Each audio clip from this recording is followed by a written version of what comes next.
नमस्कार दोस्तों, मैं अविनाश आप सबका स्वागत करता हूं ड्रीम सक्सेस एकेडमी में। दोस्तों हम लोग बीपीएससी शिक्षक भर्ती 2023 के लिए जो एडुटेरिया का न्यू प्रैक्टिस सेट आया है, ठीक है, उसको कवर कर रहे हैं। तो आज हम लोग जो है प्रैक्टिस सेट नंबर 2 को कवर करेंगे। इससे पहले हम लोगों ने प्रैक्टिस सेट 1 को कवर कर रखा है। यदि आप लोगों ने उस वीडियो को नहीं देखा है तो प्लेलिस्ट में या डिस्क्रिप्शन में उसका लिंक दे दूँगा, जाकर वहाँ से आप उसे वॉच कर सकते हैं। दोस्तों ये जो प्रैक्टिस सेट है बहुत ही इंपॉर्टेंट प्रैक्टिस सेट है बिहार टीचर के लिए। साथ ही साथ यदि आप बिहार पुलिस, बिहार दरोगा, किसी अन्य प्रतियोगी परीक्षाओं की भी तैयारी करते हैं तो उन सबके लिए जो सेट है काफ़ी इंपॉर्टेंट होगा, ठीक है। हम लोग जल्दी से इस सेट को जो है कवर करेंगे। इससे पहले आपको बता दूं कि मेरा भरसक कोशिश रहता है कि मैं जो भी क्वेश्चन बताऊं उसको एक्सप्लेन भी करूं, ताकि उससे जो रिलेटेड अन्य फैक्ट हैं वो भी उसके बारे में आपको जानकारी हो। तो जल्दी चलिए ज़्यादा समय नहीं लेते हुए दोस्तों, यदि आप मेरे चैनल में पहली बार हो तो लाइक एंड सब्सक्राइब जरूर करें, साथ ही साथ अपना प्यार भी बनाए रखें। तो चलिए देखते हैं क्वेश्चन नंबर 1 को। चलिए दोस्तों, तो आज का जो क्वेश्चन नंबर 1 है कि व्यायाम मंडल की स्थापना सन 1896 ईस्वी में, ठीक है, पुणे में किसके द्वारा किया गया था? तो जो 1896 ईस्वी में व्यायाम मंडल की स्थापना किया गया था, यह चापेकर बंधुओं के द्वारा किया गया था, ठीक है। कभी कभी क्वेश्चन आता है कि ऑप्शन में दिया रहेगा वो चापेकर बंधु, तो इसमें दो अपने सगे भाई थे, एक थे दामोदर चापेकर तथा दूसरे थे बालकृष्ण चापेकर, ठीक है। तो दोनों ने मिलकर व्यायाम मंडल की स्थापना पुणे में किया था, इसलिए आंसर आपका एक का ऑप्शन नंबर ए होगा, ठीक है। चलिए क्वेश्चन नंबर 2 देखिएगा कि बिहार विद्यापीठ की स्थापना कब हुई थी? तो बिहार विद्यापीठ की जो स्थापना हुई थी यह 6 फरवरी सन 1921 ईस्वी को हुई थी। और किसके द्वारा इसका उद्घाटन किया गया था? तो इसका जो उद्घाटन है वो महात्मा गांधी के द्वारा किया गया था, ठीक है। चलिए आगे देखें, क्वेश्चन नंबर 3 है कि 1817 ईस्वी का जो पाइका विद्रोह निम्न में से किस स्थान पर हुआ था? तो जो पाइका विद्रोह हुआ था यह उड़ीसा में हुआ था, और इसके जो अग्रणी नेता थे वो थे बख्शी जगबंधु, ठीक है। चलिए क्वेश्चन नंबर 4 देखिएगा कि निम्नलिखित में किसने सन 1875 ईस्वी में कलकत्ता में इंडियन लीग की स्थापना किया था? शिशिर कुमार घोष ने। इंडियन लीग की स्थापना किसने किया था? इंडियन लीग की स्थापना सन 1875 ईस्वी में, याद रखिएगा, शिशिर कुमार घोष के द्वारा करा गया था। क्वेश्चन नंबर 5 देखिएगा कि किस मुगल बादशाह ने इजारा प्रणाली की शुरुआत की थी? बहुत ही इंपॉर्टेंट क्वेश्चन है, इसे वीवीआई कर लीजिएगा। तो इजारा प्रणाली की जो शुरुआत है ये जहांदार शाह के द्वारा किया गया था।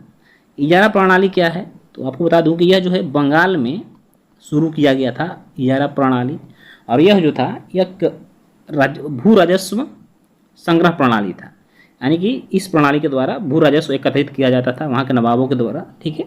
चलिए क्वेश्चन नंबर 6 देखिएगा कि पुस्तक 1857 निम्नलिखित में से किसके द्वारा लिखा गया है? तो जो 1857 नामक पुस्तक लिखा गया है ये सुरेंद्रनाथ सेन के द्वारा लिखा गया। किसके द्वारा?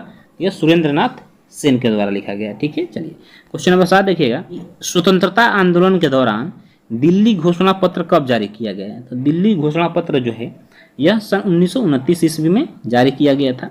वर्ष 1916 ईस्वी में भारतीय महिला विश्वविद्यालय की स्थापना किसने किया था?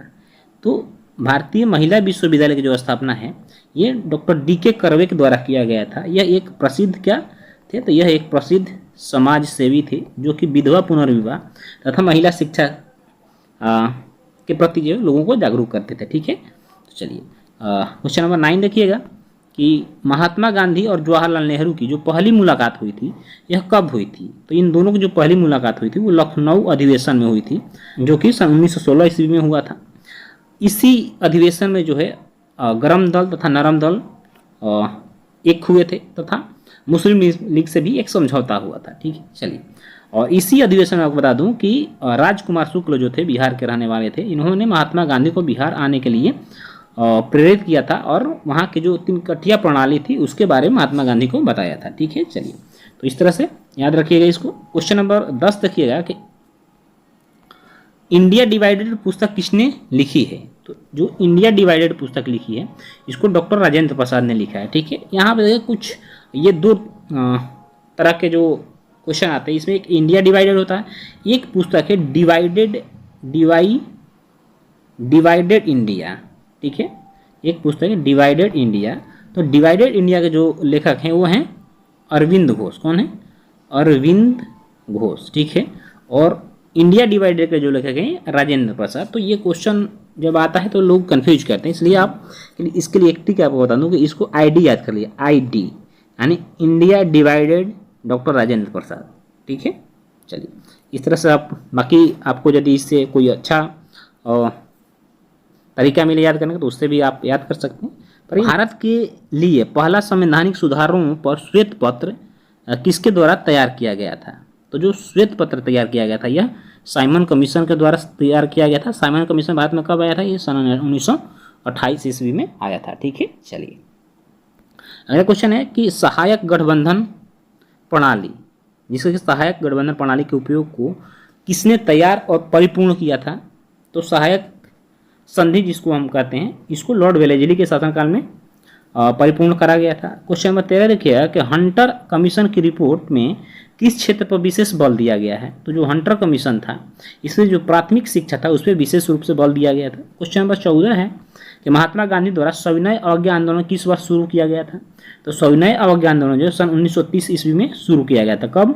तो जो दांडी मार्च हुआ था, महात्मा गांधी जो है 12 मार्च अपने आश्रम साबरमती से यात्रा को स्टार्ट करते हैं और 6 अप्रैल को जो है यह दांडी पहुंचकर नमक कानून जो सत्याग्रह था, नमक कानून को तोड़ते हैं। इसके बाद जो है सविनय अवज्ञा आंदोलन का आह्वान करते हैं। गोलमेज सम्मेलन के समय निम्नलिखित में कौन भारत का वायसराय था?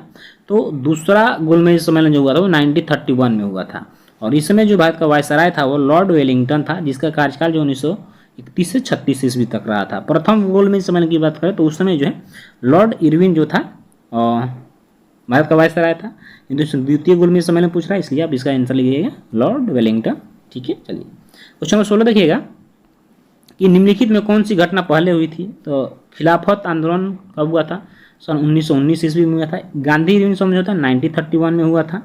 साइमन कमीशन का बहिष्कार 1928 में हुआ था और लखनऊ समझौता जो है 1916 ईस्वी में हुआ था। तो इस तरह से सबसे पहला कौन सा घटना घटी थी? तो लखनऊ समझौता। ठीक है, चलिए क्वेश्चन नंबर 17 देखिएगा कि अस्पृश्यता की बुराई के उन्मूलन के लिए अस्पृश्यता विरोधी लीग की स्थापना किसने किया था?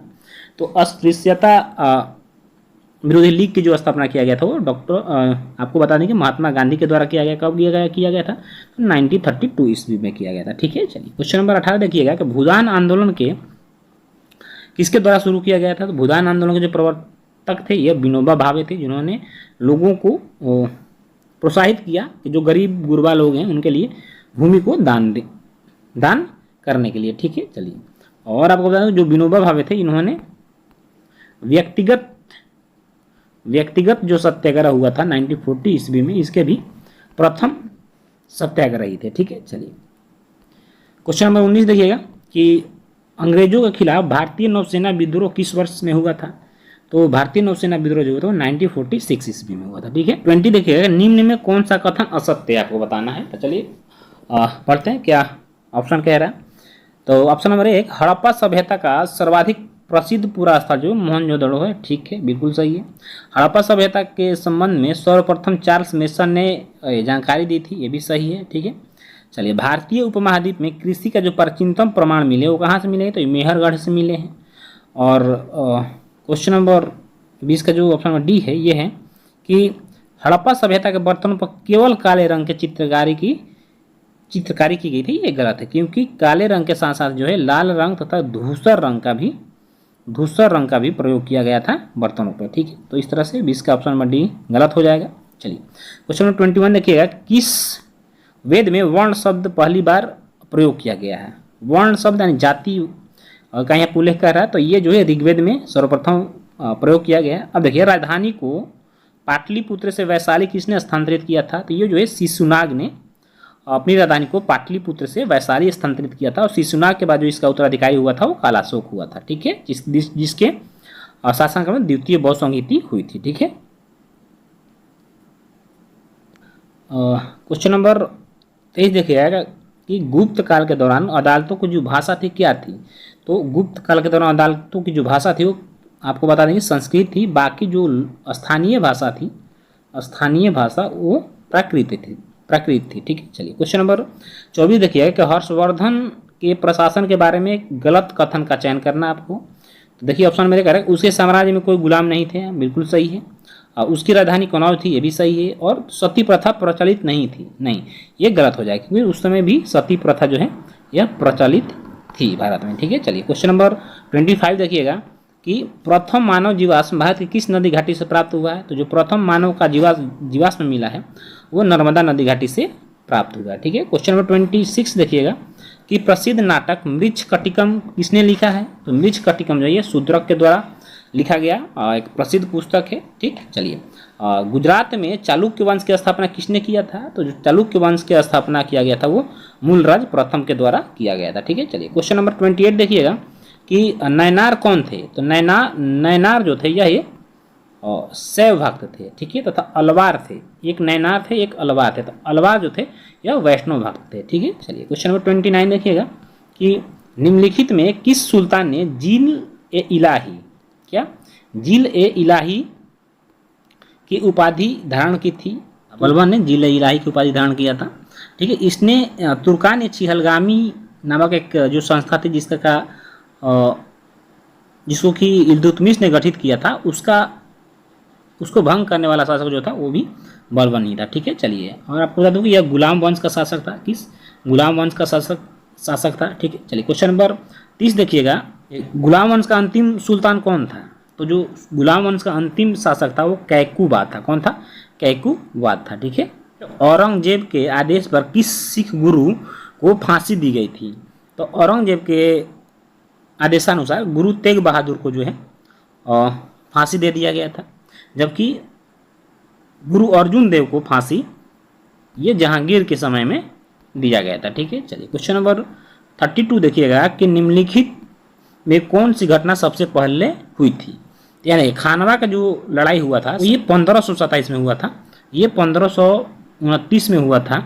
कनौज का लड़ाई जो है 1540 में हुआ था और चौसा की जो लड़ाई हुई थी यह 1539 ईस्वी में हुआ था। ठीक है, तो इस तरह से जो पहले घटित हुई थी घटना वो आपको बताता हूँ कि खानवा की लड़ाई हुई थी। ठीक है, चलिए क्वेश्चन नंबर अब 33 देखिएगा कि दादा साहब फाल्के अंतर्राष्ट्रीय फिल्म समारोह जो 23 आयोजित किया गया, इसमें किस फिल्म को film of the year award से सम्मानित किया गया। तो जो RRR है इसको फिल्म ऑफ द ईयर चुना गया है। ठीक है, चलिए किस IIT संस्थान द्वारा समुद्र की लहरों से बिजली बनाने के लिए सिंधुजा नामक ओशियन वेव एनर्जी कन्वर्ट विकसित किया गया है। तो यह IIT मद्रास के द्वारा विकसित किया गया है। क्वेश्चन नंबर 35 देखिएगा कि इनमें कौन सा उपग्रह नासा और इसरो द्वारा संयुक्त रूप से विकसित किया गया है।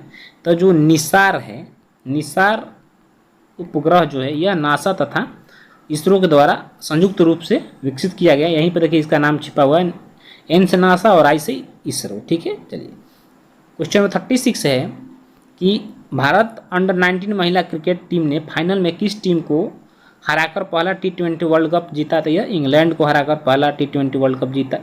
क्वेश्चन नंबर 37 है कि निम्न में से किससे वन्य जीव संरक्षण पुरस्कार 2023 से सम्मानित किया गया है। तो आलिया मीर को सम्मानित किया गया है और यह जम्मू एंड कश्मीर से रिलेटेड है। क्वेश्चन नंबर 38 है कि फरवरी 2023 में रक्षा क्षेत्र में एशिया के सबसे बड़े एरो इंडिया के जो 14वां संस्करण हुआ था उसका आयोजन कहाँ किया गया था। यह बेंगलुरु में किया गया था। क्वेश्चन नंबर 39 देखिएगा कि जनवरी 2023 में चुनाव आयोग ने बिहार के स्टेट आइकन के रूप में किसे नियुक्त किया गया है। तो यह मैथिली ठाकुर हैं और यह एक लोक गायिका हैं।